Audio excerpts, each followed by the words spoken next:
অন্তু নির্বাক হয়ে চেয়েছিল অনেকক্ষণ। অনেকক্ষণ পর জিজ্ঞেস করেছিল, মুমতাহিনার সঙ্গে আপনার সম্পর্ক কি? আমার ছোট বোন, সংক্ষিপ্ত জবাব দিল মরসালিন। অন্তু কিছুক্ষণ সময় নিয়ে শান্ত হল। এরপর জিজ্ঞেস করল, মুমতাহিনার ভাইকে তো শুনেছি মেরে ফেলা হয়েছে। মুরসালিন নিশ্চুপ মেঝের দিকে চেয়ে থাকে। দৃঢ় সুস্থির চোখ দুটোয় অবাধ অটলতা। অন্তু শরীরের ভার ছেড়ে একটা লৌহখণ্ডের ওপর বসে। ওদের গোঙানির আওয়াজ অবরুদ্ধ কুটুরির দেয়ালে কাঁপন ধরাতে চাইছে। স্পটলাইটের তীব্র হলদে আলোতে মাথা ধরে যাবার জোগাড়। এরা ঘণ্টার পর ঘণ্টা পার করছে। ঘুমানো অসম্ভব এই আলোর তলে। আপনি চিনতেন আমায় সেই রাতের আগে? না। তবু প্রথম দেখায় কোনো বিরূপ আচরণ করেননি। আপনি করেননি বিধায়। তাছাড়া পাটোয়ারি বাড়ির কোনো সদস্যের সঙ্গেই আপনার সম্পর্ক বিশেষ ভালো নয়। তাদের ওপর আপনার মায়া বা ভালোবাসা থাকবে এমনটা আশা করিনি আমি।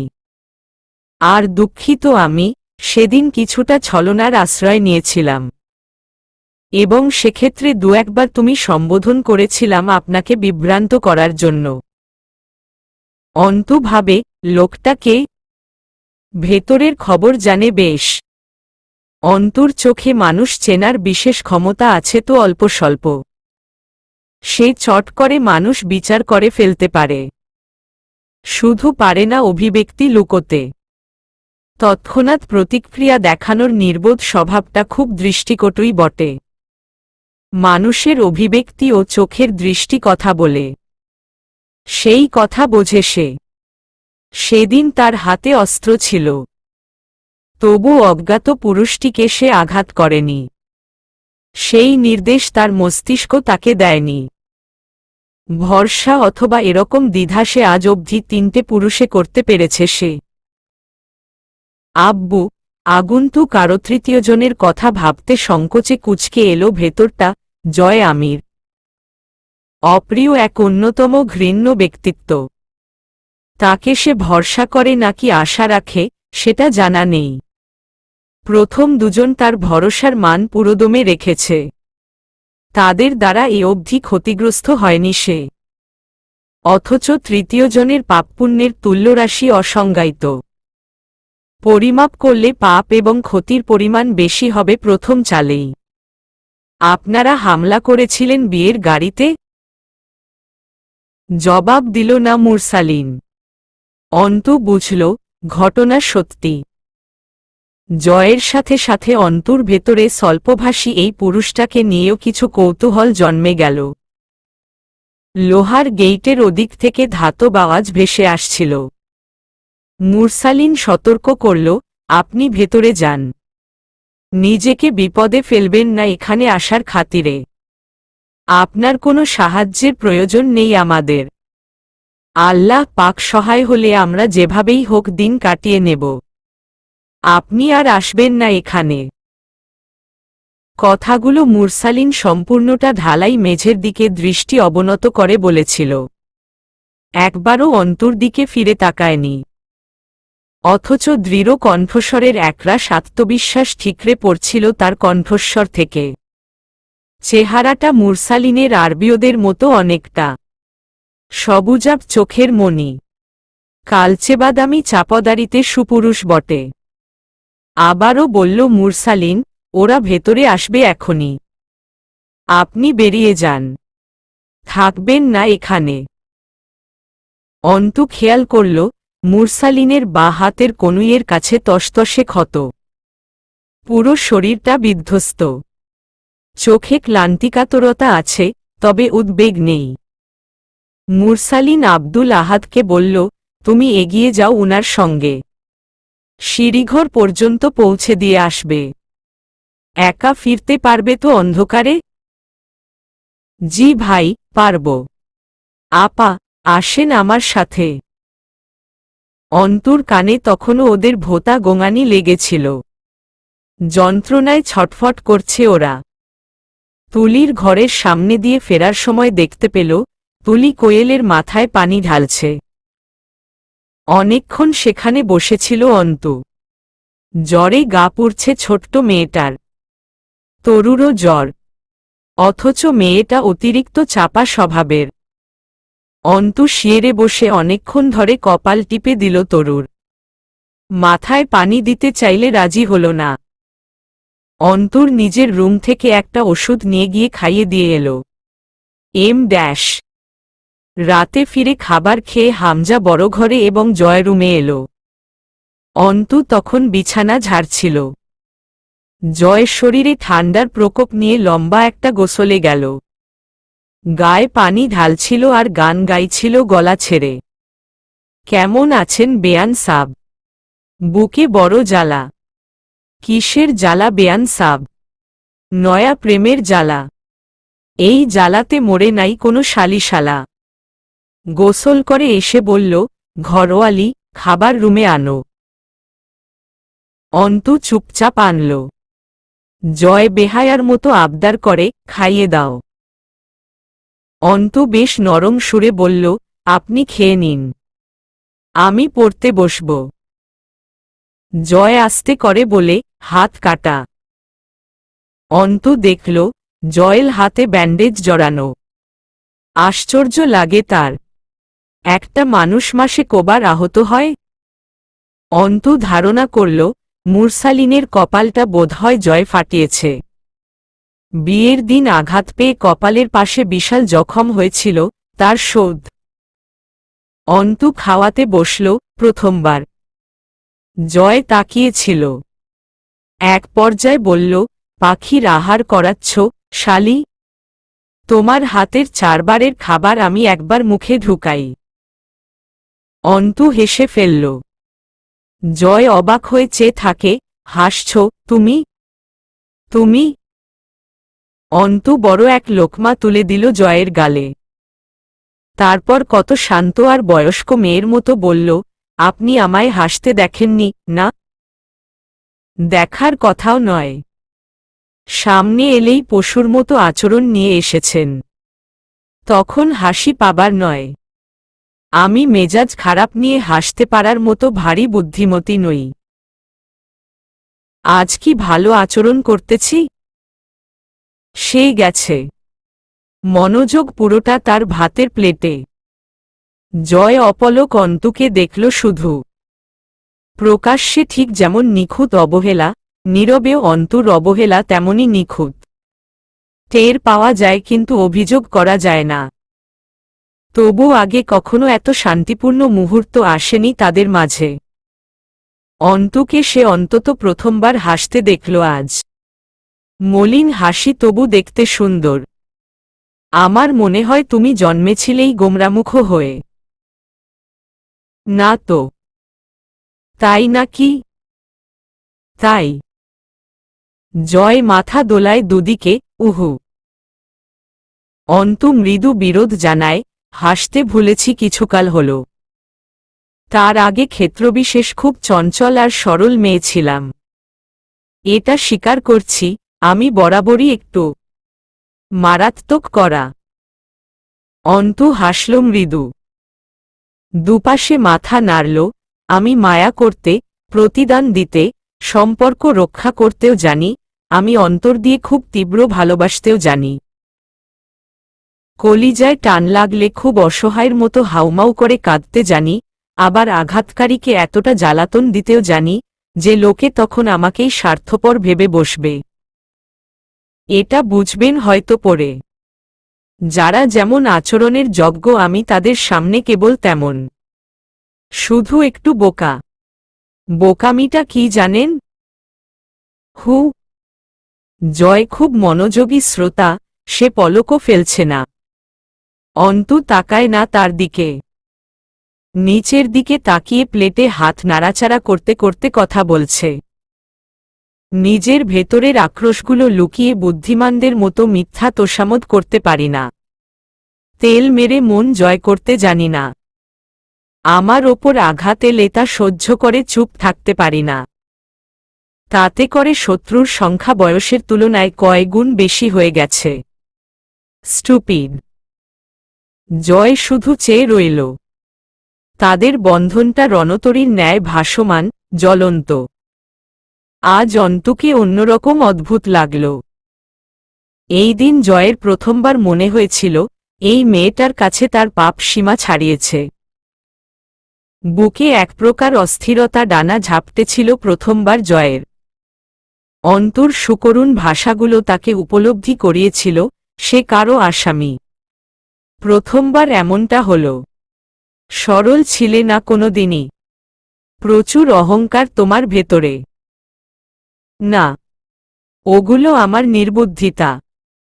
আমি নিজের কষ্ট ও দুর্বলতাকে পুঁজি করে মানুষের সহানুভূতি কামাতে আগ্রহী নই কখনোই।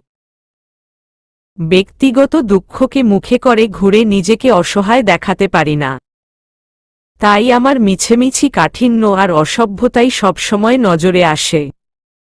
আবেগ কখনো মুখরিত হয় না। বিস্ময় জয়ের হৃদযন্ত্র থেমে রইল। অন্তু যেন জয়কেই বর্ণনা করল এতক্ষণ। এত গাঢ় মিল আর বৈশিষ্ট্যগত সাদৃশ্য নিয়েও তারা দুজন দুজনের থেকে কত দূরে। কত বিরোধ তাদের মাঝে। অথচ গঠনগত দিকটা এক সুতোয় গিট দেয়া। প্রতিটা বৈশিষ্ট্যে অন্তু জয়ের মাফিক। শুধু মেয়েটার শক্তি নেই জয়ের মতো, তাই বুঝি এত দুর্ভোগ। জয়েরও তো ছিল না এককালে। দুজনের মাঝে নিজেকে লুকোনোর পদ্ধতিতে কেবল অল্প ফারাক আছে। জয়ের হাতিয়ার রসিকতা, অন্তুর গাম্ভীর্য। জয় খানিকক্ষণ তাকিয়ে রইল, তারপর মাথা নাড়ল, মানছি। জয় আরেক লোকমা খাবার চিবিয়ে শেষ করে বলল, মেয়েদের এত গাম্ভীর্য ভালো না। কি ভালো তবে? ফ্যাচ ফ্যাচ করে কাদা, শুধুই স্বামীর সেবা করা, স্বামী তার যেমনই হোক। আর কুকুর বেড়ালের মতো বছরে বছরে শুধু বাচ্চা জন্ম দেয়া। স্বামী যাই করে বেড়াক, দুমুঠো ভাত পেলেই হল। মারধরগুলো নীরবে সহ্য করে চিহ্ন লুকোতে শাড়ির আঁচল বাড়িয়ে পড়া। জাহেলি যুগের মেয়ে না আমি। জয় সন্তুষ্ট হাসে।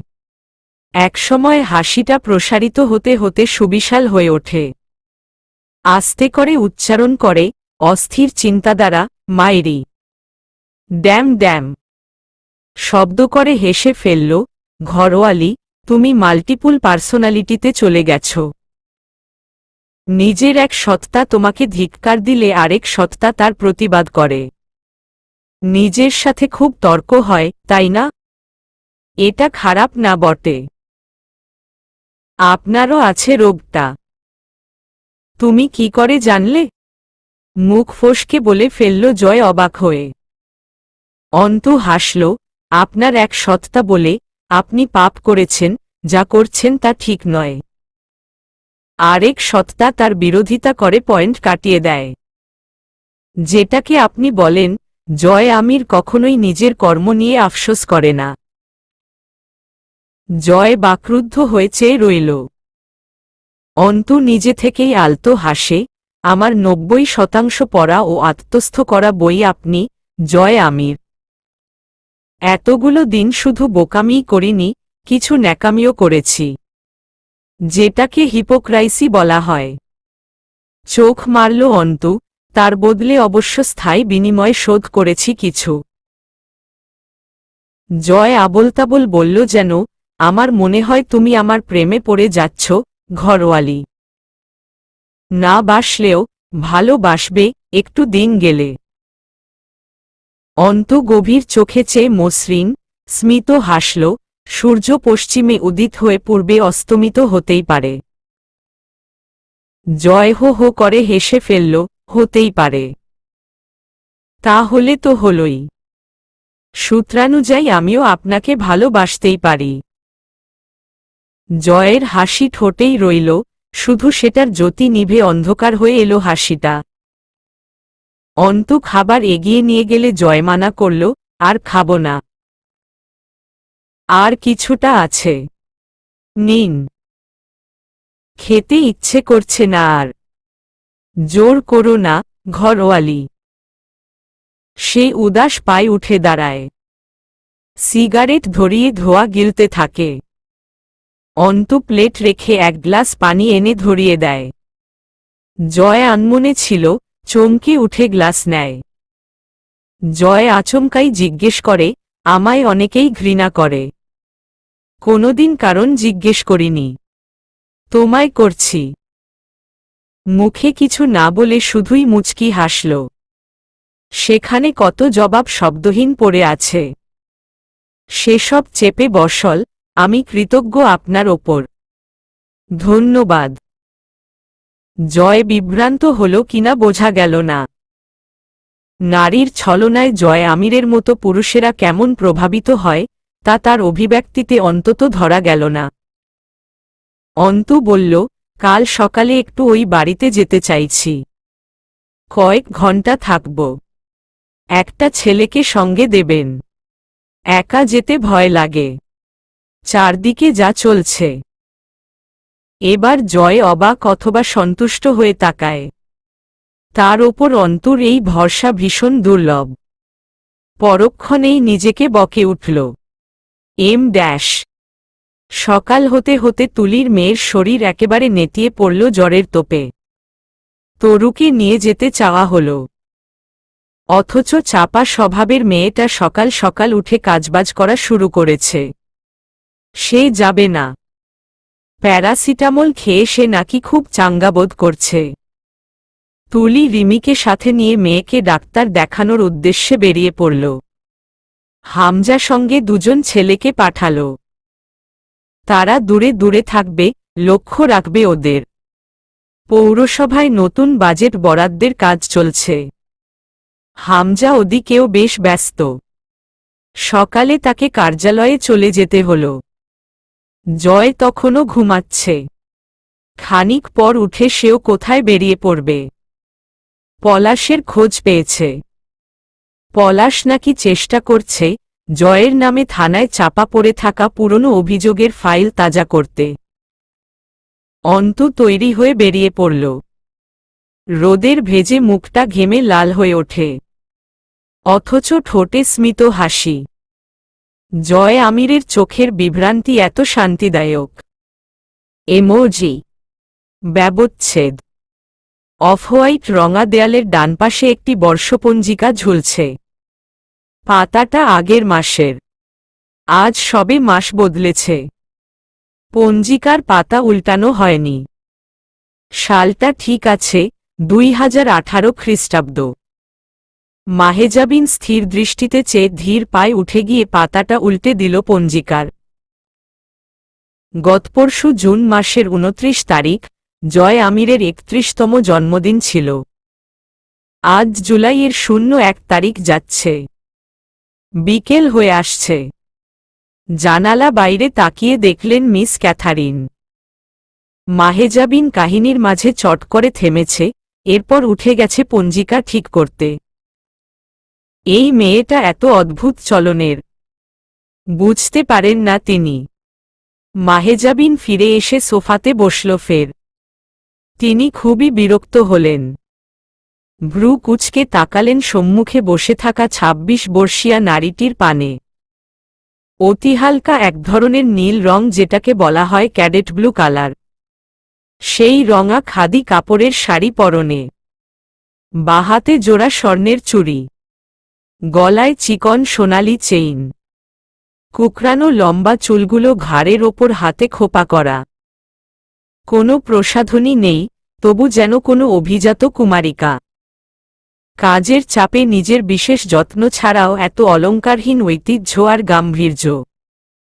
রোজ মুগ্ধ হলেও সেদিকে তাকিয়েও মিস ক্যাথারিন বিরক্ত হলেন আজ।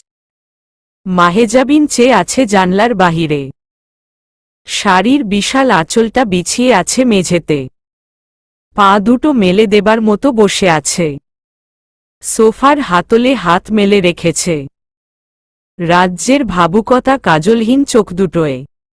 উদাসোদ্দেশ্যহীন দৃষ্টিজোড়া প্রকৃতিতে বিছিয়ে আছে। চট করে কাহিনীর মাঝে থেমেছে, আর শুরু করছে না। তিনি বৈকালিক প্রার্থনা ভুলে শুনছেন কাহিনী। তাতেও বেশ বিরক্তই হচ্ছিলেন বটে। আজ এই মেয়েকে দেখে কে বলবে সে একসময় এত হুটমেজাজি ছিল? সমুদ্রের মতো গভীরতা, নিশ্চুপ চলন, বিনয়ী ভঙ্গিমা, শব্দহীন পদক্ষেপ আজ তার।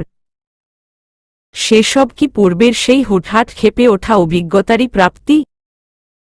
কিছু বলতে যাবেন, তার আগেই মাহেজাবিন হাত উঁচিয়ে ধরে মুচকি হেসে বলল, ক্ষমা চাইছি, মাদাম। একটু বিরতি প্রয়োজন আমার। এক কাপ চায়ের তৃষ্ণা পেয়েছে। তা মিটিয়ে বরং আপনার প্রশ্নের উত্তর দেই। তখনও দৃষ্টি জানালার বাহিরেই। ওভাবেই মাহেজাবিন ডাকল, লতা, 2 কাপ চা করে দে। এরপর জানালা থেকে নজর ফেরাল, মুচকি হেসে বলল, আপনার প্রশ্ন করুন এবার। অনেক প্রশ্ন করেছি এ যাবৎ। কোনোটারই উত্তর না দিয়ে একরোখার মতো গল্প বলে গেছ। অসন্তুষ্ট হবেন না। এবার কিন্তু আমি নিজেই প্রশ্ন করতে বলছি। ঠিক আছে, সব পরে হবে। আগে এটা বলো, তুমি মাইন্ডট্যাঙ্গল ইন্টারঅ্যাক্ট প্লে করেছ ওদের সঙ্গে? ভ্রু জড়িয়ে ফেললেন মিস ক্যাথারিন। তা বলছেন কেন? মনে হল। না, সেসব পারি না আমি। ঈশ্বরের দোহাই, মিথ্যে বলবে না। জয় আমির এ পর্যায়ে তোমার প্রতি মনোযোগী হয়ে উঠেছিল। তাতে কি প্রমাণিত হয়? তুমি তো এটাই চাইতে, তার জীবনের প্রতি মোহ জন্মাক। তার সাথে শুধুই লড়াই চলেছে আমার। সেটাও আমার খালি হাতের। এত গভীরভাবে ভাবছেন কেন? মিস ক্যাথারিন হাসলেন, সংসারত্যাগ কি অভাবুকেরা করে? তোমার রুক্ষ আচরণ জয় আমিরকে তোমার দিকে মনোযোগী করেছিল, আর সেই মনোযোগ তোমাকে নিয়ে তাকে ভাবতে বাধ্য করেছে, আর তা থেকে তোমার প্রতি সে কারণ তুমি ছিলে সবার থেকে ব্যতিক্রম তার দৃষ্টিকোণে তার সম্মুখে তুমি প্রথম কেউ, যে তাকে সমীহ না করে ধিক্কার জানিয়েছে বারবার। বিয়ের পরে কি এই কাজটা ইচ্ছাকৃত একবারও করনি? মাহেজাবিন অদ্ভুতভাবে সূক্ষ্ম হাসল, তা কেন মনে হল? বলো, সত্যি কি না? কিছুটা। আই বিলিভ দ্যাট, তুমি জয় আমিরকে কখনো কখনো ইচ্ছাকৃত খেপিয়ে তুলেছ। এবং জেদ ধরে সেটাকে তামাশার পর্যায়ে নিয়ে গেছ। সোফাত হাতল থেকে হাত তুলে, ভুল বলছেন, মাদাম। শুধু তাকে প্রশ্রয় দেইনি, ভয় পাইনি পরিণতি অথবা পরিস্থিতিকে বিশেষ। এটা কাজ করেছিল বেশ। সকলেই ভয় পেত, আমি চেষ্টা করেছি নিরুদ্বেগ থাকার। এটা ওদের জন্য চিন্তার ছিল। আর তাতে আমার বেশ সাময়িক ভোগান্তিও হয়েছিল। এটা কার্যকর ছিল। তাহলে স্বীকার করছ না কেন? মিস ক্যাথারিন থেমে গেলেন। মাহেজাবিন মুচকি হাসল। তিনি চট করে বললেন, আচ্ছা। জয় আমির ভালোবেসেছে তোমায়? জিজ্ঞেস করিনি কখনো। তুমি কোনগুলোকে নিজের বোকামি বলো? আজ কিছুকেই না। তখন মাঝে মধ্যে মনে হতো, হয়তো বোকামি করছি। তা কেন? অন্তু শুধু হাসল মুচকি, কথা বলল না। মিস ক্যাথারিন বললেন, তোমার বাবার মৃত্যুর জন্য নিজেকে দায়ী করো। প্রশ্নই ওঠে না। মৃত্যু অবধারিত সত্য। তার জন্য দায়ী যদি কেউ থেকে থাকেন সেটা তো সৃষ্টিকর্তা। সেই মহান সত্তাকে দায় দেওয়া? আস্তাগফিরুল্লাহ। আল্লাহ পাক মাফ করুন আমায়। তখন কেন ভাবতে? তখন আমি অন্তু ছিলাম, কারো কারো আরমিন ছিলাম। আজ তা নই। প্রতীকী কথা ভীষণ বলো, তুমি। উফ অফ। বুঝতে বেগ পেতে হয়। হেসে ফেললেন মিস ক্যাথারিন। ফের গম্ভীর হলেন তিনি, আর অন্তিকের মৃত্যু। সেটার জন্য কাকে দায়ী করো? নিজেকে মনে হয় না? কখনোই না। আপনার তা মনে হয়? তুমি হামজা জয়ের প্রকাশ্য বিরোধিতা না করলে এমন হতো না। আমি মানি তা। এখানে স্টুপিডের মতো কাজ করেছ তুমি। এবার নিয়ে পুরো কাহিনীতে কথাটা শতবার বলেছেন, অথচ এটা ভুলে যান ওদের কাছে মানুষ খুন করার জন্য সবকিছুর প্রয়োজন হলেও কারণের প্রয়োজন কখনোই ছিল না। এরকম হাজার অন্তিককে রোজ মেরে আসত। তাদের সকলের কয়টা করে আমার মতো বোন ছিল? মিস ক্যাথারিন ভ্রু কুঞ্চিত করে চেয়ে রইলেন। অন্তু রহস্য জড়িয়ে ঠোঁট বাঁকিয়ে হাসল। আমি অ্যাডভোকেট মাহেজাবিন আমির। রোজ কত শত অপরাধীর বিরুদ্ধে কেস লড়ে ফিরছি। তার পরিণাম কি হবে তা ভেবে কি আদালতে চুপচাপ দাঁড়িয়ে থেকে মনে মনে ফন্দি আঁটব যে কিভাবে পড়ে লুকিয়ে প্ল্যান প্রোগ্রাম করে নিরপরাধকে মুক্তি এবং অপরাধীকে ছক এঁকে ফাঁসি দেয়া যায়? আদালতে চুপ থাকি, নয়তো আমার বাপভাই মরে যাবে। আর চুপচাপ হজম করলে তারা চিরকাল বেঁচে থাকবে। অমর হয়ে যাবে ওরা। কথার মারপ্যাচে উপহাস করে উঠল মাহেজাবিন। এরপর বলল, ইন্টেলিজেন্ট সবাই পরিবার বাঁচাক, আমার পেশা এবং নেশা কেবল তার নয়াক জীবনে স্বাধীনভাবে চলে যতদিন দুনিয়ায় টেকা যায়, যথেষ্ট। মিস ক্যাথারিন একটু লজ্জা পেলেন। অন্তু নরম হাসিমুখে বলল, আমাকে কথা বলে শত লোকের সম্মুখে যুক্তি দিয়ে তর্ক করে কেস ডিসমিস করতে হয় মাদাম। আর সেটা অপরাধীর বিরুদ্ধে ভরা আদালতে দাঁড়িয়ে উঁচু আওয়াজে করতে হয়। সেখানে অপরাধীদের পুরো গ্যাং উপস্থিত থাকে। আজ যেমন ক্ষতির ভয় না করেও দিব্যি অপরাধীর বিরুদ্ধে অভিযোগ প্রমাণের জন্য আওয়াজ তুলি, তখনও তুলেছি। এরপর যা হয়েছে সেটা হয়েছে রং টাইমিংয়ের জন্য।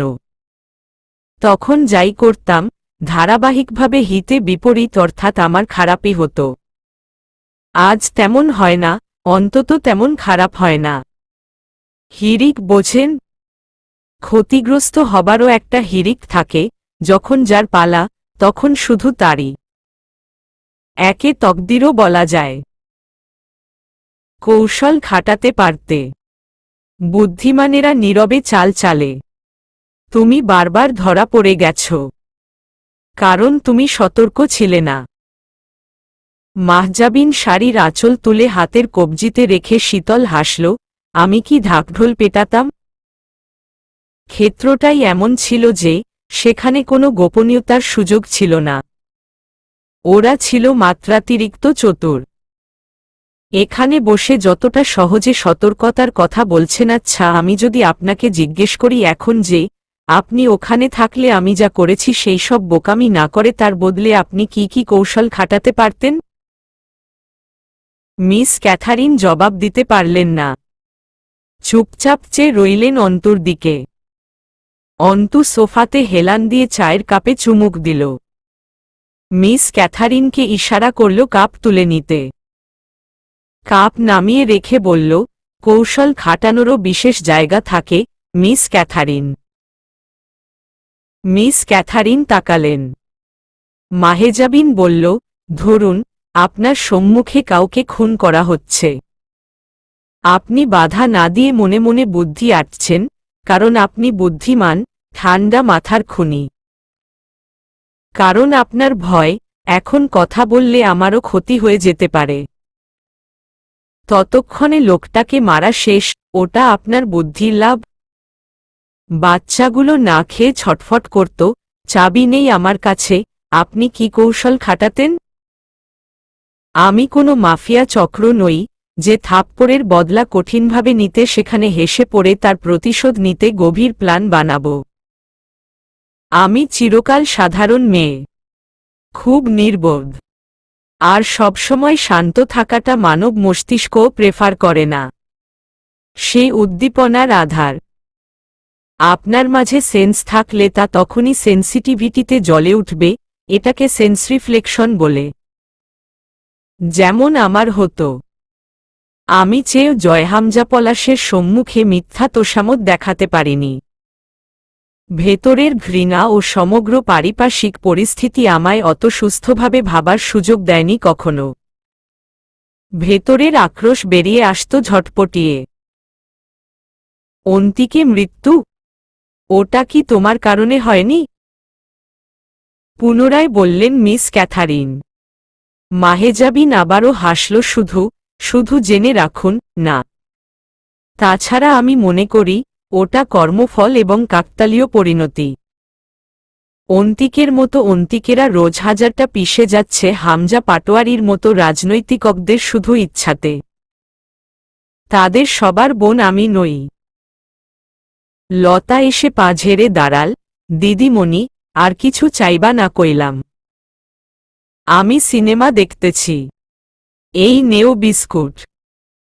মাহেজাবিন জবাব দিল না কোনো। লতাও আশা করল না। সে তার ম্যাডাম সাহেবার কাছে জবাব পেলেই অবাক হয়। তার ধারণা তার ম্যাডাম বাংলা জানে না ঠিকমতো, তাই কথাও কয় না প্রয়োজন ছাড়া। কিন্তু আজ রাগ হল। আজ তো বেশ কথা বলছে এই খ্রিস্টান মহিলার সাথে। মিস ক্যাথারিন বললেন, সব স্থানে উকিলগিরি? নিজেকে খুব ডিফেন্স করতে জানো, দেখছি। দেখি এত যুক্তি শেষ অবধি তোমার জীবনকে কতটা যুক্তিযুক্ত অবস্থানে নিয়ে গিয়ে ফেলেছে। মাহেজাবিন মুচকি হাসল। আত্মরক্ষা ফরজ। আর যুক্তি হল মনের বুঝো। ভুললে চলবে না, জীবন তার পরিকল্পনা মাফিক প্রবাহিত হয়। আমরা কেবল জীবনের দাস। তার পেছনে নিরুপায় এগিয়ে চলি। জীবনের পরিকল্পনার সামনে যুক্তি খাটে না। শুধু কাউকর্ম ব্যাখ্যা করার মাধ্যম হল যুক্তি। সেদিন ছেলেটাকে সঙ্গে কেন নিয়েছিলে ইচ্ছাকৃত? মন থেকে নাওনি তা আমি জানি। মাহেজাবিন কাপ নামিয়ে রেখে বলল, মানুষকে বিভ্রান্ত করা খুব সহজ। সেদিন আমি নিজে থেকে লোক চেয়ে নিয়েছিলাম। তাতে কি আর আমার ওপর সন্দেহ আসবে যে আমি অন্য কোনো কাজে যাচ্ছি? তাহলে তো লোক সঙ্গে নিতাম না। তাছাড়া, মিস ক্যাথারিন কথা কেড়ে নিলেন, তাছাড়া জয় আমিরের মনে হয়েছিল যে তুমি তাকে ভরসা করছ। কৃতজ্ঞতা আর ভয় তার সাহায্য গ্রহণ মানে তো সব মেনে নেয়। বাড়ির সামনে অযত্নে লতাপাতা জন্মেছে কত। অন্তু তালা খুলে দরজার সামনে ছেলেটার দিকে ফিরে তাকাল। আপনি কতক্ষণ থাকবেন? আপনি যতক্ষণ আছেন, ভাই আশেপাশেই থাকতে বলেছে। সমস্যা নাই, আমি আশেপাশেই আছি। হ্যাঁ, দূরে যাবেন না যেন। বাড়ির আশেপাশেই থাকুন। আমি কয়েক ঘন্টা থাকব এখানে। অন্তু ভেতরে ঢুকে দরজা আটকে ওভাবেই দাঁড়িয়ে রইল। কিছুক্ষণ পর দরজা খুলে অবাক হবার মতো করে হাসল। আরে, দাঁড়িয়েই আছেন দেখছি। যে রোদ বাইরে, ঘেমে যাচ্ছেন। এতক্ষণ তো আর এভাবে বাইরে দাঁড়িয়ে থাকা যায় না। চাইলে আপোপাশের দোকান থেকে চাটা খেয়ে আসতে পারেন। লজ্জা পাচ্ছিল লোকটা। অন্তু কিছু টাকা বের করে এগিয়ে দিয়ে সুন্দর করে হাসল। নিন। আর অনেক ধন্যবাদ। বেশি দূরে যাবেন না যেন। আশেপাশেই দোকানপাটে বসুন।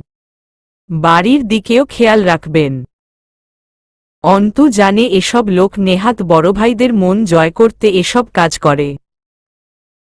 মোটেও তার মনোযোগ থাকবে না বড় ভাইয়ের বউ বাপের বাড়িতে ঢুকে কি করছে না করছে সেদিকে। আন্তরিকতা শূন্য তেলবাজি যাকে বলে, যেটা সে পারে না। এইসব পার্টির ছেলেরা খুব জানে। লোকটা চলে যাবার পর অনেকদিন পর অন্তু নিজের পুরাতন বোরকাটা পরল।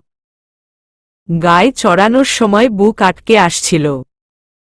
ধমকে নিজেকে সামলে ওড়না দিয়ে মুখটাও আবৃত করে নিল। বহুদিন পর এই সম্মানিত পোশাক গায়ে চড়িয়ে নিজেকে খুব অপরাধী লাগছিল। টেনেটুনে খুলে ফেলে চিৎকার করে কাঁদতে ইচ্ছে করছিল। সম্মান অবশিষ্ট নেই আর তার সম্মানে আবৃত শরীরটাকে অনাবৃত করে লোকচোখের লোভী চাহনি ও মিথ্যা নাটকীয় অপবাদের আঘাতে ছিন্নভিন্ন করা পুরুষটা আজ তার স্বামী। আর আজ সেও মন ও চলনের দিক থেকে সেই সরল শুদ্ধ মেয়েটা নেই পুরোপুরি। জয়ের ছেলেটা আড্ডায় বসে গেছে মোড়ের টোঙে। উল্টো পথ ধরে মুস্তাকিনের ফ্ল্যাটের দিকে হাঁটা ধরল। লোকটাকে তার সন্দেহের সাথে মিলিয়ে দেখার পালা এবার। ফ্ল্যাটে না পেলে কার্যালয়ে যাবে। যদিও এতেও সন্দেহ আছে সে আসলেই চাকরিটা করে কিনা। না পেলে কি করবে এটা ভেবে উত্তেজনায় ঘেমে ভিজে উঠল শরীরটা। তবু মন বলছিল পাবে, পাবেই। তালা ছিল না ফ্ল্যাটের দরজায়। অন্তু খুশি হল। দরজায় বেল টিপে অপেক্ষা করল। হাতের তালু ঘামলে খুব অস্বস্তি হয়। উত্তেজনায় হাত ভিজে উঠছে। কয়েকবার বেল চাপল। খুলছে না কেউ। বারবার বেল চাপাটাও এক প্রকার অভদ্রতা। তবু আরও কয়েকবার করাঘাত করল। দরজা খুলল মুস্তাকিন। দরজাটা অল্প একটু ফাঁক করে দেখল অন্তুকে। তার চোখমুখে বিস্ময় ছড়িয়ে পড়ল, যা সচরাচর দেখা যায় না। অন্তু অবাক হল যখন দেখল মুস্তাকিনের হাতে লোডেড পিস্তল ছিল, সেটা অন্তুকে দেখে চট করে লুকিয়ে ফেলার চেষ্টা করল। মুস্তাকিন মেকি হাসে, উঠবি উকিল মহোদয়া। চমকে দিয়েছেন পুরো। আমি ভেবেছি পুলিশ। অন্তু উপহাস করে ওঠে, পিবিআই অফিসার সৈয়দ মুস্তাকিন মহান কোনো সংস্থার পুলিশকে ভয় পেতে পারে? সেটা ভাবার বিষয়। পুলিশকে অপরাধীরা ভয় পায় বলেই জানতাম। কত ভুল যে জানি আমি। মুস্তাকিন বুঝল খোঁচাটা। তার ওপর গাঢ় সন্দেহের তীর তাক করেই এই নারীটি আজ তার দরজায় কড়া নেড়েছে। সে জানত আসবে। এবার দিনাজপুর ফিরলে এই রমণীর সম্মুখীন তাকে হতে হবে, এই প্রস্তুতি ছিল তার। ঘাড় চুলকে হাসল, ভেতরে আসুন। দরজায় দাঁড়িয়ে কেন? ভয়টয় পাচ্ছেন নাকি? ওসব মানায় না আপনাকে। তার ওপর জয় আমিরের বিবাহিতা স্ত্রী আপনি। লোক কাঁপবে আপনাকে দেখে। ভয় তো পাচ্ছি। আজকাল ভয়টা ঘামের মতো হয়ে গেছে। সাধারণ তাপমাত্রায়ও ঠিকরে বেরোয়। আমাকে ভয় পাবার কি? অনেক কিছুই আছে জনাব, বাকিটা বলল না। ভেতরে ঢুকতে ঢুকতে বলল, আপনি যেন কে? জনাব এম ড্যাশ। জয় ঘুম থেকে উঠে বড় ঘরে গিয়ে আধ ঘন্টার মতো কাটিয়ে এরপর ফিরল বাড়ির ভেতরে। তরুর জ্বর। চোখমুখ লাল হয়ে উঠেছে। তবু ছুটে এসেছিল জয়কে খাবার দিতে। জয় ধমক মারল একটা, বেশি গিন্নিগিরি দেখাবি না আমার সঙ্গে। আমার লম্বা দুটো হাত আছে। বেড়ে নিয়ে খাচ্ছি। তুই তৈরি হয়ে নে। চল তোকে ডাক্তার দেখিয়ে এরপর যাব কাজে। আমি সুস্থ আছি। থাপরে কান গরম করে দেব। চোখ উল্টে মুখ ভেঙচাল, আমি তুস্থ, আমাল কিতুই হয়নি। সিনেমা করো? উই চেংড়ি। খাইছিস সকালে? বসো। তরু হেসে ফেলল। জ্বরের তোপে শুকনো মুখের হাসি মেয়েটার মুখে অদ্ভুত দেখাল। জয় মায়াভরে চেয়ে থেকে নরম করে বলল, বসো। আয় একসাথে খাই। একা একা খাইতে ভাল্লাগে না আমার। এই ডাক উপেক্ষা করার সাধ্যি নেই তরুর। বসে মনে মনে বলল, জানি নাকি তা আমি? একা খেতে পারেন না, আর তাই ছোটবেলা থেকে বসে বসে খাওয়া পাহারা দিতে গিয়ে আমার কত বড় সর্বনাশ হয়েছে, তার খোঁজ রাখলেন না, নিষ্ঠুর পুরুষ। তবু আপনি এত মায়াময় কেন বলুন তো? তরু খেতে পারছিল না। জয় তুলে তুলে দিল, সাথে ধমক ফ্রি। চোখ দেবে গেছে কোটরের ভেতর। জয় দাঁত খিচে উঠল, ইচ্ছা করতেছে তোর চুলের ঝুঁটি ধরে ঘুরানটি মারি চারটা। ওরা গেছে ডাক্তারের কাছে, তুই যাস নাই কেন? এখন যদি তোরে ধরে দুটো চড় মারি, ঠেকাবে কে? তরুর হাসি পেল। একমাত্র মানুষ এটা, যার সামনে কারো গাম্ভীর্য চলে না, সে না চাইলে ঠোঁট উল্টে একটু আহ্লাদ করে। ধুর, আমার ডাক্তারের কাছে যেতে ভাল্লাগে না। ওষুধ দেয় এক গাদা। ওষুধ ভাল্লাগে না, তিতা। তো ওষুধ কি আবার চানাচুরের মতো টকঝাল মিষ্টি স্বাদ লাগবে খেতে? এই জন্যই কওয়া হয়, মেয়েলোকের নাই 12 হাত কাপড়ের কাছা। আপনি আসার সময় জ্বর আর শরীর ব্যথার কথা বলে ওষুধ আনবেন না হয়। আমি যেতে পারবো না। হাঁটতে গেলে শরীর বেশি খারাপ লাগছে। এতদূর যাব আবার। আপনিই আনবেন না হয়। তরুর আস্তে আস্তে অল্প আদুরে আহ্লাদ নিয়ে বলা কথাগুলোতে জয় হাসল। এই চাপা মেয়েটার কিঞ্চিত আহ্লাদটুকুর সবটাই একমাত্র জয়ের কাছে। হামজাকে তরু বড় ভয় পায় ছোট থেকেই। জয় মাথা নিচু করে আলতো হাসিমুখে খাবার গিলছে। চোখে মুখে বিরক্তি দেখিয়ে ঠোঁটে হাসলে জয়ের মতো খিটখিটে পুরুষদের বুঝি একটু বেশিই সুন্দর দেখায়, তরুর তাই মনে হল। জয় খাওয়া শেষে ডাকে, এদিক আয়। তরু এলে কপালে হাত রেখে তাপমাত্রা দেখে বলল, জ্বর মেপেছিস? হ্যাঁ, 104 ছিল সকালে। এখন কম মনে হয়। ভালো লাগছে শরীরটা। জয় করা চোখে তাকায়, বাটপার কেন তুই এত? নিজের সমস্যা না থাকলেও লোক বানিয়ে সমস্যা বলে সুবিধা নিয়ে বড়লোক হয়ে যাচ্ছে। তুই আর আমার বউ দুই মহিলা, যাদের নিজের জন্য কিছু চাওয়ার নাই। অন্যের জন্য নিজে বাস খেয়ে লক হয়ে থাকে। খেয়ে গোসল করে তৈরি হয়ে নিল। পলাশ এখন জয়পুরহাটে আছে। জয় এটা ভেবে হাসে, তার নামের শুরুটা দিয়ে জেলার নামের শুরুতে পলাশের সাথে একটা মিটিং করলে খারাপ হবে না। গুনগুন করে গান ধরল। এই পদ্মা, এই মেঘনা, এই যমুনা সুরমা নদী তটে আমার রাখাল মন গান গেয়ে যায়। কি আমার দেশ, কি আমার প্রেম, কি আনন্দ, বেদনা, মিলন ও বিরহ সংকটে। গান ছেড়ে আয়নায় নিজেকে দেখে সন্তুষ্ট হল। দারুণ বলিষ্ঠ আর হ্যান্ডসাম লাগছে দেখতে। বউটা গেছে বাপের বাড়ি, তা ভেবে দুঃখ হল। এখন থাকলে একটু জ্বালাতন করা যেত। বদমাইশের মতো মুচকি হাসল। ওর বউয়ের চোখ দুটোকে ওর বড় ভয়। নিজের জন্য ওই চোখে ঘৃণা দেখলে খুব রাগ হয়, মন চায় থাপড়ে চোখের দৃষ্টিতে নিজের জন্য একটু ভয় আনতে।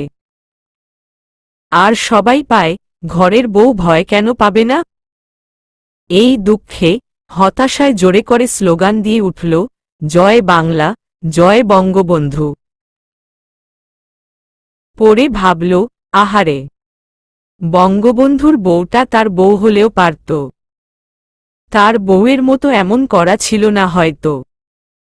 বের হবার সময় তরুকে ডাকল, নিচে ছেলেরা আছে। কোনো দরকার পড়লে ডাকবি শুধু একবার। তরু ঘাড় নাড়ল। মাথায় পানি নিবি? চল, দুই বদনা হটকুল পানি মাথায় ঢেলে যাই। জ্বর নেমে যাবে। না না, আপনি কোথাও যাবেন, যান। আমার শরীর ভালো আছে বললাম তো। দরকার হলে বাথরুমের ট্যাপকল ছেড়ে পানি মাথায় নেব আমি নিজেই। জয় গম্ভীর মুখে বেরিয়ে যাচ্ছিল, তরু হন্তদন্ত পেছনে থেকে ডাকল, দাঁড়ান দাঁড়ান। জয় পেছনে ফিরল, আবার কি? তরু টলমলে পানিয়ে ফ্রিজের কাছে যায়। ছোট্ট কন্টেইনার বক্স নিয়ে এসে জয়ের সামনে ধরে বলল, গতদিন সুজির হালুয়া বানিয়েছিলাম কোয়েলের জন্য, সেটা দিয়ে পরে বরফি বানিয়েছি। আপনার খুব পছন্দ। এই দুটো খেয়ে যান। জয় দাঁত কিরমির করে বিড়বিড় করল, থাপরে তোর ওই। তুই কি ধরেই নিয়েছিস আমি রাস্তায় মরে যাব, নাকি তুইই বাঁচবি না? রেখে দে। এসে খাবো আরামে বসে। ফিরলে মনে করে দিবি কিন্তু। তরু মুখটা ছোট করে দাঁড়িয়ে রইল। জয় বলল, ভুলে যাস না। আসলেই দিবি।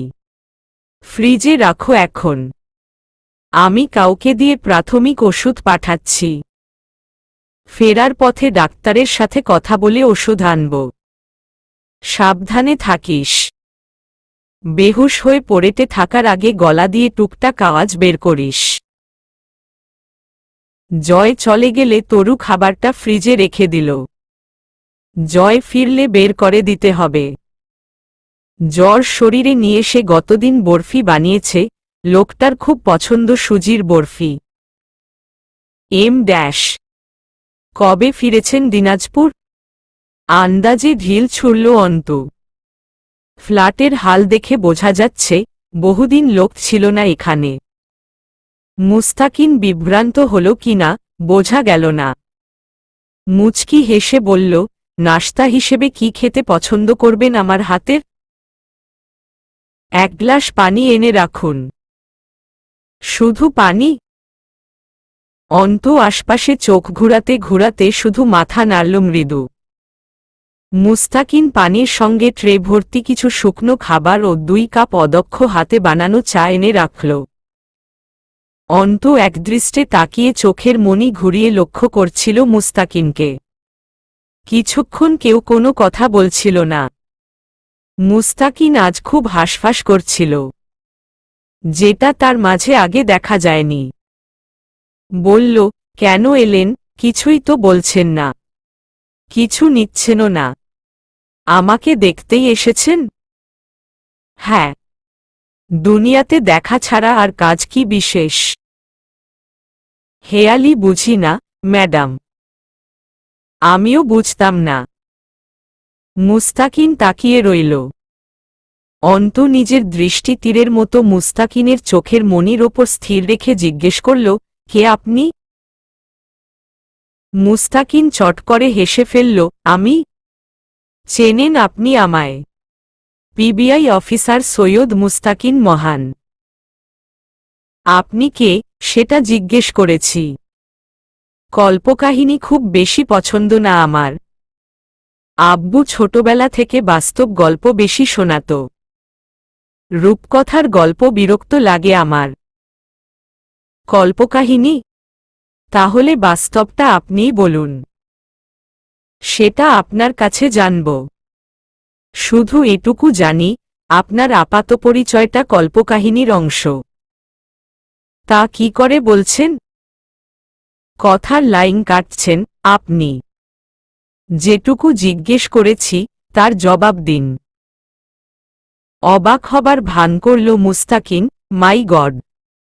সবে আপনি অনার্স 3rd ইয়ার। অথচ 1 সেকেন্ডের জন্য এতক্ষণে মনে হয়নি যে আমি কোনো উকিল মহোদয়ার সামনে বসে নেই। এমন জেরা করার দক্ষতা নিয়েই জন্মেছিলেন নাকি? তারপর উকিল হবার স্বপ্ন দেখেছন? অন্তু কপট হাসল, রসিকতা বিরক্ত লাগছে। আগে শুনি, আমার ওপর আপনার সন্দেহের শুরুটা কবে? অনেক আগে। অনেক আগে? তবু আপনি। পাকাপোক্ত প্রমাণ একত্র না করে কাউকে অভিযুক্ত করা যায় না। বড়জোর সাসপেক্টিভ হিসেবে মার্ক করা যায়। যেটা আমি অনেক আগেই করেছি আপনাকে। মুস্তাকিন সামান্য ভ্রু কুঁচকে কেমন বিব্রত মুখে তাকিয়ে রইল। অন্তু বলল, প্রথমত আপনাকে আজ অবধি কোনোদিন পুলিশের ইউনিফর্মে দেখার সৌভাগ্য হয়নি আমার। একবার কার্যালয়ে গেছিলাম, আপনি তখন সেখান থেকে বেরিয়ে আসছিলেন, ডেস্কে বসিয়েছিলেন ঠিকই, তবে সবার পরনে পোশাক থাকলেও আপনি কিন্তু তখনও অর্থাৎ কার্যালয়ের ভেতরেও সিভিল ড্রেসে ছিলেন। মুস্তাকিন চুপচাপ বসে রইল। অন্তু বলে, আপনি আমাদের বাড়ি এসেছিলেন। আব্বুকে পড়ে আমি জিজ্ঞেস করেছিলাম, উনি কি সৈয়দ পরিবারের ছেলে? আব্বু হেসে বলেছিল, না। পুলিশের চাকরির সময় এটা নাকি ছদ্মনাম লাগিয়েছে। And there was my bloody fault that সেদিন আব্বুকে জিজ্ঞেস করা হয়নি, তাহলে আপনার আসল নামটা কি? তাতে কি প্রমাণ হয়? অন্তু মাথা নাড়ল, বিশেষ কিছু না। কিন্তু এরপর? আমি যেদিন পলাশের ডেরায় গেলাম, আপনি আমায় জিম্মি করে পাঠিয়ে আপনারাই ব্যাকআপে রইলেন। হাস্যকর না? পুলিশেরা সন্ত্রাসীর খোঁজ পেলে নিজেরা 4-5 ফোর্স মিলে একসাথে অপারেশন চালায়, পেছনে আরও লোকাল থানা ও কত রকমের সংস্থা এবং ব্যাটালিয়ন ইত্যাদিরা ব্যাকআপে থাকে। আর আপনি সেদিন আমার মতো একটা নিরীহ মেয়েকে পাঠালেন তো পাঠালেন, 1 ঘন্টা সময় দিলেন, এরপরও আমি না বেরোলে আপনি যাবেন। আপনার হাসি পাচ্ছে না? মুস্তাকিন কিচ্ছু বলল অন্তুর এমন শক্ত ধিক্কারে। 1 গ্লাস পানি খেল ঢকঢক করে। অন্তু থেমে এবার চোখ তুলে তাকাল, অথচ 1 ঘন্টায় একটা মেয়েকে ছিঁড়ে ফেরে রান্না করে খেয়ে ফেলা যায়। আপনি পলাশের ডেরা থেকে খুব দূরে ছিলেন না, তবু এত চিৎকার চেঁচামেচিতে উঠে আসেননি। তাছাড়া জয় আমিরের সঙ্গে আপনার কথাবার্তা বরাবর রহস্যজনক ছিল, যেন দুজন দুজনকে খুব চেনেন, জানেন। আমার সঙ্গে যখন জয় আমির মজার খেলা খেলছিল, তখন আপনি নাকি জেলার বাইরে ছিলেন। আমার তথাকথিত বিয়ে হল, আব্বুর ইন্তেকাল হল, দান খয়রাত হল সেই উপলক্ষে। এরপর আপনি একদিন চট করে ফিরলেন। আপনার পরিবারের ব্যাপারে জিজ্ঞাসা করলাম, এড়িয়ে গেলেন। অন্তু থেমে কপাল চুলকাল, ধুর, এত ফিরিস্তি দিতে ভালো লাগছে না। মোটকথা সাসপেকশন আপনার ওপর আমার বহুদিনের, কিন্তু আজকের আগে বিশেষ প্রয়োজনবোধ করিনি, তা ক্লিয়ার, তাই জানতে আসিনি। মুস্তাকিন চুপচাপ বসেছিল। এবার জিজ্ঞেস করল, আজ এমন কি বিশেষ হয়েছে যে জানতে এসেছেন? অন্তু কোনো কথা না বলে কেবল সামান্য হাসল যেন।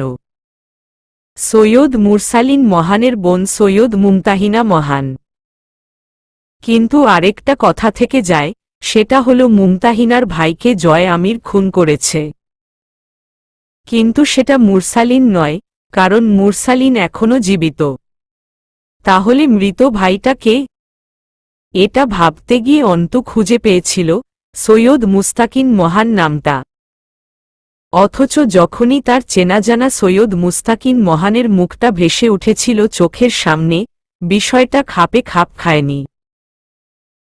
এই মুস্তাকিন মহানের জন্য অন্তুর মনে মনে যে সন্দেহ গেঁথেছিল, তা ছিল এই লোকটা একটা ছদ্মবাসী ভণ্ড। জয় আমির ভণ্ডদের দেখতে পারে না, মুস্তাকিনকেও দেখতে পারত না। অথচ মুরসালিনের চোখের আগুন বলেছিল, ওর ভাই ওর মতোই আগুনের দলা হবে। সৈয়দ পরিবারের রক্তে ভণ্ডামি আর কলুষ থাকতে পারে না, এটা যেন কেউ অন্তুকে ডেকে বলেছিল।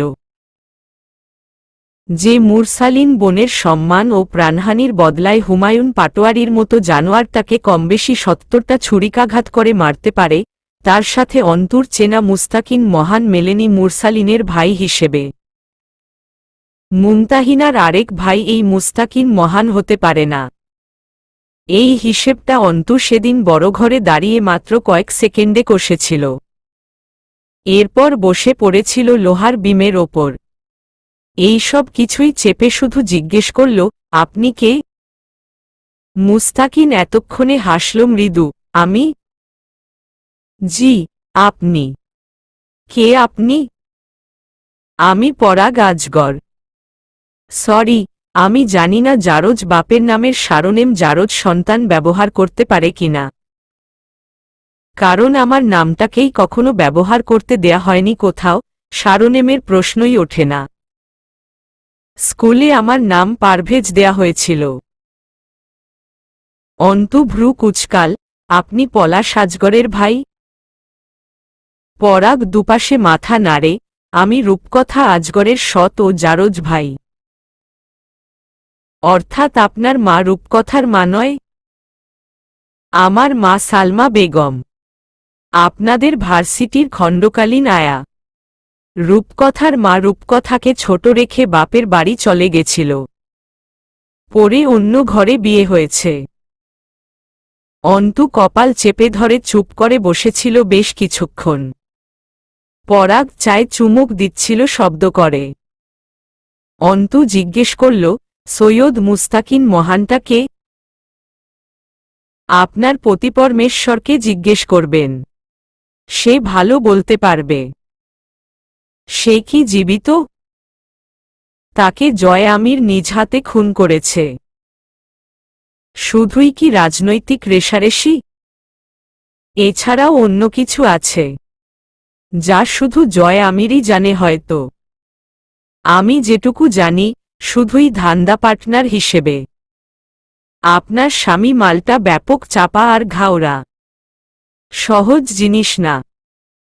আজ চট করে মুস্তাকিনের চিরচেনা ভদ্রতায় পরাগের অসভ্যতা ফুটে উঠছিল একটু একটু করে। আপনি সৈয়দ মুস্তাকিন মহানের নাম ধারণ কেন করেছিলেন? সে আইনের কর্মকর্তা ছিল। আমারও সেরকমই একটা মিছেমিছি পদের দরকার ছিল। অন্তু কয়েক সেকেন্ড চুপচাপ থেকে আন্দাজ থেকে বাকিটা বলল, তাকে খুন করার পর তার স্থল পলাশ আজগর আপনাকে দিয়েছিল আপনাদের অনৈতিক ব্যবসা ডিফেন্স করার জন্য? বাহবা দেবার মতো ঠোঁট ফুলিয়ে নাটকীয়তা নিয়ে পরাগ বলল, আধ্যাত্মিক চিন্তাধারা, ম্যাডাম। শুধুই সাধারণ জ্ঞান। কিন্তু এমনও কি হয়? একজন মৃত আইন কর্মকর্তার জায়গা আপনি নিয়ে তার স্থলে তার নাম নিয়ে অনডিউটিতেও থেকেছেন। প্রতিটা থানা ও তদন্ত সংস্থায় যদি আমরা পেইড এজেন্ট রাখতে পারি গাদা করে, এ আর এমন কি? তাছাড়া উপরমহলের আদেশে মুস্তাকিন মহানের উপরের টিকিট কাটা হয়ে গেছিল। আদেশ ছিল টুপ করে যেন ওকে কোনো কেসে অভিযুক্ত করে ফাঁসিয়ে দেয়া অথবা দুনিয়া থেকে সরিয়ে দেবার। কিন্তু তার আগেই জয় আমির তাকে টপকে দিয়েছে। এটা কতদিন আগের ঘটনা? 2013 এর মাঝামাঝি। তবে আমাকে এর ফায়দা দেয়া হয়েছিল মাস কয়েক আগে। আমি শুধু অফিসারের রোল প্লে করেছি লোকের সামনে। কার্যালয়ের ভেতরের কোনো কাজে আমার হস্তক্ষেপ ছিল না। সরকারি কার্যালয়ের ব্যাপার স্যাপার অতিরিক্ত সহজও না। তবে মাল ছাড়লে আর পাওয়ার থাকলে কঠিনও না। সবাই টাকার বিনিময়ে আমাকে মুস্তাকিন মহানের পদের অফিসারের মতো ট্রিট করেছে। অন্তু চুপচাপ বসে রইল মেঝের দিকে তাকিয়ে। মুস্তাকিন মহান নিশ্চয়ই আইনের কর্মকর্তা হয়েও ক্ষমতাসীন দলের বিপক্ষ আচরণ করেছিল প্রকটভাবে। তাই তাকে সরিয়ে দেবার অর্ডার এসেছিল। এমন কত জজ, ব্যারিস্টার, মেজর কত রকম কর্মীই তো বরখাস্ত হল অথবা জীবন দিয়ে মূল্য শোধ করে গেল সেই ভয়ানক সময়টাতে। আব্বু এসব বলতো টুকটাক। শুধুই অন্যায়ের বিরুদ্ধে মৃদু আওয়াজ তোলার দায় নয় কি এসব? এবং নিজের কর্তব্য নিষ্ঠার সাথে পালন করতে চাওয়ার অপরাধে। অন্তু ভাবে, তাহলে সে আর এমন কি হারিয়েছে? সে তো এখনো জীবিত। সে এমন চুনোপুটি হয়ে যা টুকটাক কথা বলেছে, হিসেবে তার সাথে কমই বিট্রে হয়েছে। অন্তুর ভেতরটা এক প্রকার নিদারুণ শক্তিতে গমগম করে উঠল। সে একা বেঁচে আছে, জয় আমিরের সুপ্ত ইচ্ছার জোরে। জয় আমিরকে সেটুকুর কৃতজ্ঞতা, আর বাকিটা অথবা অনির্দিষ্ট হারে অগ্রহণযোগ্যতা। পরাগের জীবনকাহিনীর ব্যাপারে জিজ্ঞাসাবাদ এখনও বাকি। দুপুর 11:30 বাজছে। গরম বাড়ছে প্রকৃতিতে। তরুকে ওষুধ দিয়ে গেল একটা ছেলে। দুটো ব্যথার, কয়েকটা প্যারাসিটামল এবং গ্যাসের ওষুধ। জয় পাঠিয়েছে। হাতুড়ে ডাক্তারদের প্রাথমিক চিকিৎসা। খেল না সেসব। ওষুধ তার জন্মের শত্রু। ঘড়ির কাঁটায় তখন দুপুর 12টা ছুঁই ছুঁই। শরীর একেবারে আওলে গেছে তখন। কোনোমতো হুঁশ আছে যেন। মাথার ব্যথা ও সর্দিতে গোটা মুখমণ্ডলের সাইনাস ভেঙেচুরে আসছিল। অসহ্য ব্যথায় ছটফট করছিল বসার ঘরের সোফাতে আধশোয়া হয়ে বসে। রিমি ও তুলি মেয়েকে প্রাইভেট অ্যাপয়েন্টমেন্টে দেখাতে গেছে। অনেকক্ষণের ব্যাপার, সিরিয়াল দিয়ে বসে থাকতে হবে। কখন ফিরবে জানা নেই। এখন মনে হচ্ছিল সে সঙ্গে গেলেই পারত। ঠান্ডার প্রকোপে শ্বাসপ্রশ্বাস আটকে আসছিল। বেলা 12টার পর দরজায় করাঘাত পড়ল। অন্তু এসেছে নিশ্চিত সে। খুশি হল। এই মেয়ে এখন জোর করে ওকে নিয়ে ডাক্তারের কাছে নিয়ে গিয়েই ছাড়বে। এখন আর না গেলেই নয়। অন্তুকে খুব প্রয়োজন ওর। ওই মেয়ে গম্ভীর মুখে দুটো ধমক মারবে, এরপর জোর করে হাসপাতালে নিয়ে যাবে। তরু দরজা খুলতেই দেখল দুজন পুরুষ দাঁড়িয়ে। একজনকে সে চেনে, রিমি ভাবির চাচাতো ভাই মাজহার আলমগীর। আরেকজনকে সে চিনল না। ফর্সা, উঁচু লম্বা চেহারা, চোখ দুটো জ্বলজ্বল করে জ্বলছে, বিড়াল চোখা, ঠোঁটের কোণে প্যাচপ্যাচে হাসি। তরু টলমলে পায়ে কয়েক কদম পিছিয়ে যায়। শরীরটা অজান্তেই ঝাঁকুনি দিয়ে উঠল। তলপেটে একটা আতঙ্কিত পাক জড়িয়ে এলো। শরীরের ওড়নাটা ফুটবল হাতে টানল। কেউ নেই বাড়িতে। একবার কেন জানি ইচ্ছে করল চিৎকার করে নিচের ছেলেদের ডাকতে। বোকামি হবে, এরা তো কেন এসেছে সেসব বলেইনি। পলাশ মাঝহারের দিকে মুখ এগিয়ে জিজ্ঞেস করে, এইটা কে রে? কে জানি, লাগে হামজা লটির বাচ্চার। পলাশ ঠোঁট হেলিয়ে মাথা দুলিয়ে হাসল। ঠিক যেমন রক্তচোষা প্রাণীরা, রক্তের গন্ধে তাদের জিভ লকলক করে ওঠে, উমং উজ্জ্বল হয়ে উঠল পলাশের চোখমুখের ভাষা। তরু কম্পমান গলায় জিজ্ঞেস করে, আপনারা কে এসেছেন? কিছু দরকার? কেউ তো বাসায় নেই আমি ছাড়া। চলবে তো তাতেই। আর কাউকে আপাতত দরকার নেই।